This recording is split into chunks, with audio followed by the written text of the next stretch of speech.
भारत गौरव आचार्य श्री पुलक सागर जी गुरुदेव के प्रवचन और लेटेस्ट धार्मिक भजन व कार्यक्रम निशुल्क देखने व सुनने के लिए हमारे YouTube चैनल जीन शरण मीडिया को आज ही सब्सक्राइब करें और सबसे पहले देखने के लिए बेल आइकन पर क्लिक जरूर करें। जैनागम कहता है सम्मेत शिखर बचता है और अयोध्या जैसा तीर्थ शाश्वत बचा करता है, बाकी सब तहस नहस हो जाया करता है, केवल सम्मेत शिखर बचेगा और अयोध्या जैसा शाश्वत तीर्थ सुरक्षित रहता है। और वह सब जोड़े जब प्रलय शांत होती है, फिर आकाश से अमृत बरसता है, दूध की धार बरसती है, प्रलय के बाद सृजन शुरू हुआ करता है। तब उन 72 जोड़ों को विजयार्थ की गुफाओं से निकाल करके इंद्र इस सृष्टि पर सम्मेत शिखर में ले जाता है, जहां जाकर वो जिनेंद्र भगवान की आराधना करते हैं। और वो दिन कोई और नहीं होता, भाद्रपद शुक्ल पंचमी का दिन होता है और वहां से पर्युषण पर्व प्रारंभ। आज 72 जोड़ों ने भगवान की आराधना की थी सम्मेत शिखर पर, और आज हम सब जो संतान इस धरती पर दिख रहे हैं उन 72 जोड़ों की संतान है, उनके वंश में हम पैदा हुए हैं। उन्होंने धर्म ध्यान किया था, एक प्रलय फिर आएगी, लेकिन एक बात ध्यान रखना बारामती वालों कि अब की प्रलय में हम ये चाहते हैं कि आप भी सुरक्षित रहें और हम भी सुरक्षित रहें, जीवन का कल्याण हो। जो लोग इन पर्युषण पर्व की आराधना कर लिया करते हैं, पर्युषण पर्व की साधना कर लिया करते हैं, वो मृत्यु के बाद देवगति को प्राप्त हुआ करते हैं। और जब वह देवगति में रहते हैं, देवों की आयु तो बड़ी लंबी हुआ करती है, तब तक यहाँ प्रलय समाप्त हो जाया करती है। जिसको उस महाप्रलय से बचना है वो पर्युषण पर्व की आराधना और साधना, इसीलिए हर बार ये पर्युषण पर्व मनाए। आज पता चल गया जैनियों को, नहीं तो बोले त्याग के लिए, तपस्या के लिए। ये त्याग तपस्या किस लिए हो रही है? आने वाले 49 दिनों से बचने के लिए। जो धर्म ध्यान और साधना करेंगे वो देवगति को प्राप्त हो जाएंगे। ध्यान रखिए, महाप्रलय का हमें सामना नहीं करना पड़ेगा, हमारा जीवन सुरक्षित हो जाएगा। और मैं तो कहता हूं जो सच्चे दिल से पर्युषण पर्व की साधना कर लेता है वो आदमी देवत्व की तो बात ही क्या, एक दिन निर्वाण को भी प्राप्त कर लिया करता है, मोक्ष को प्राप्त कर ले जा करता है। ऐसी घटनाओं से जुड़ा हुआ ये पर्व है। ध्यान रखना, मुसलमान में, इस्लाम में लिखा हुआ है कि जब प्रलय आती है उसको कयामत कह करके बुलाया जाता है, और जब कयामत के दिन आते हैं अपने यहाँ इंद्रों को बुलाया जाता है, वहां खुदा आता है, कब्रों में गड़े हुए मुसलमानों को खड़ा करता है और नेकी बदी का फल प्रदान किया करता है। ये व्यवस्थाएं कि कोई 6 दर्शन, पूरे 6 दर्शन को पढ़ लीजिए। महाप्रलय की बात हर धर्म और हर ग्रंथों में लिखी हुई है। एक दिन सृष्टि का विनाश होगा। आप देख रहे हैं ग्लेशियर पिघलते जा रहे हैं, गंगा खतरे में पड़ी है, प्रकृति सूख रही है, मौसम बिगड़ रहे हैं। वरना विचार करिए, ये चातुर्मास का मौसम है, यहाँ तो पानी की झड़ी लगी रहना चाहिए।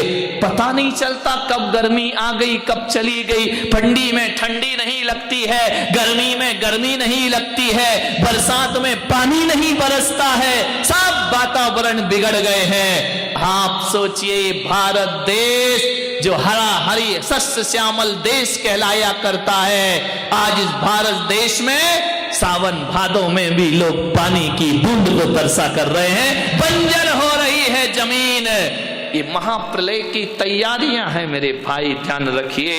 ये व्यवस्थाएं जो बन रही हैं, आदमी का विरोध करने के लिए तैयार खड़ा है, एक दूसरे का सर्वनाश करने के लिए तैयार खड़ा है।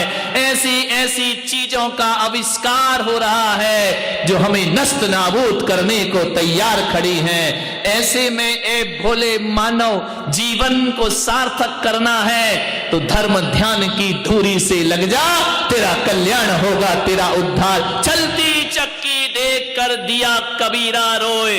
कबीर चले जा रहे थे रास्ते से, और रास्ते से गुजर रहे थे, एक एक बुढ़िया चक्की चला रही थी और जैसे ही चक्की को चलते हुए देखा, चक्की आटा गेहूं पीसने का, समझ गए क्या है? वह चक्की चला रही थी। कबीर ने देखा, जोर जोर से रोने लगा, बड़ी जोर जोर से रोए कबीर। लोगों ने कहा, कबीर रो क्यों रहे हो?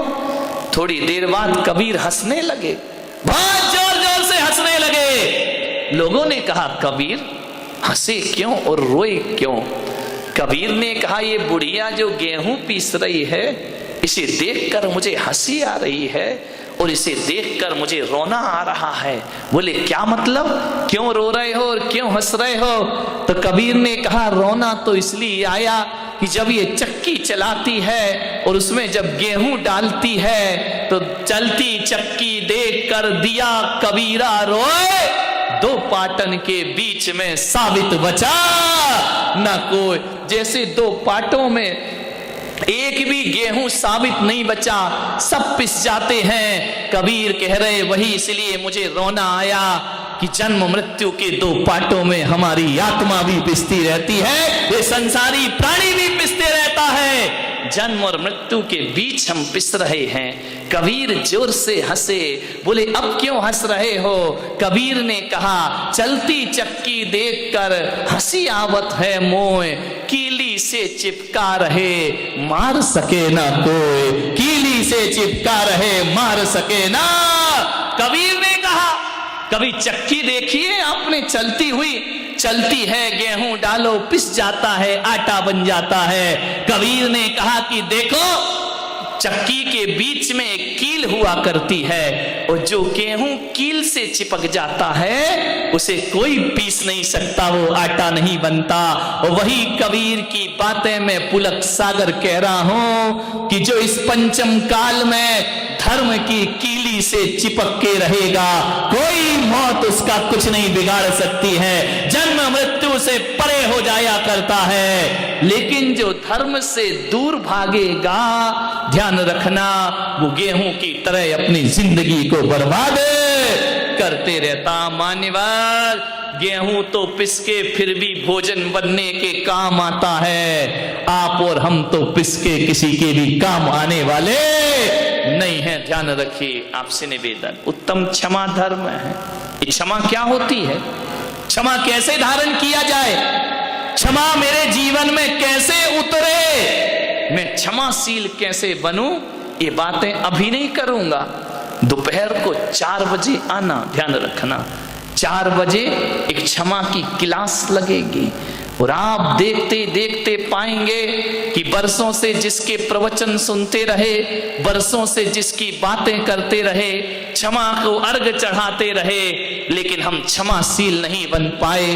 दोपहर की जो क्लास होगी शिविर की, एक नए अंदाज में, एक नए तरीके से आप क्षमा कैसे धारण करें, ये सब चीजें आपको बताई जाएंगी।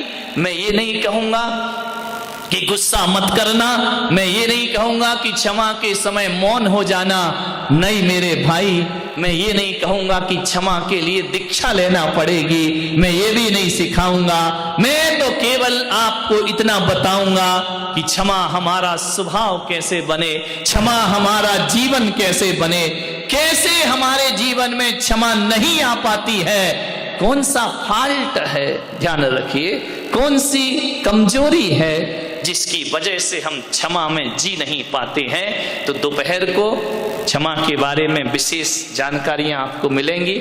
मैं आपको 10 दिन में कषायों से मुक्त होने के पाठ पढ़ाऊंगा, ध्यान रखिए। लेकिन शर्त यह है कि वही लोग आना जो कषायों से मुक्त होना चाहते हैं। टाइम पास करने को मत आना, तालियां बजाने को मत आना, सुनने को, टाइम पास करने को मत आना। दोपहर की क्लास बहुत महत्वपूर्ण क्लास है, 4 बजे से 5 बजे के बीच आप सभी आने का प्रयास करिए। मैं क्षमा पे प्रवचन बहुत बड़ा कर सकता था, लेकिन मैं चाहता हूं कि अब प्रवचनों से दुनिया नहीं सुधरने वाली है, अब तो जीवन में कुछ प्रैक्टिकल होना चाहिए। आप ये विचार करके आना कि दोपहर को हम यदि यहाँ पर आ रहे हैं 4 बजे, तो ध्यान रखना, किसी प्रयोगशाला में प्रयोग करने के लिए जा रहे हैं, कोई महावीर भवन नहीं समझना, एक प्रैक्टिकल लैब में हम जा रहे हैं और वहां जाकर कैसे 10 दिनों में मुझे कसायों से छूटना है। मेरे भाई, भोजन छोड़ना धर्म नहीं है अकेला, कपड़े छोड़ना अकेला धर्म नहीं है, कसायों से मुक्त होना ये सबसे बड़ा धर्म हुआ करता है। यही हकीकत में धर्म है। मैं शांति का अनुभव कैसे करूं, मैं जीवन को शांत कैसे बनाऊं। 10 दिन तक आप मेरी बातों को स्वीकार करिए, जीने का प्रयास करिए। मैं जिंदगी भर के लिए आदेश नहीं करूंगा, एक दिन तो साधना करके दे।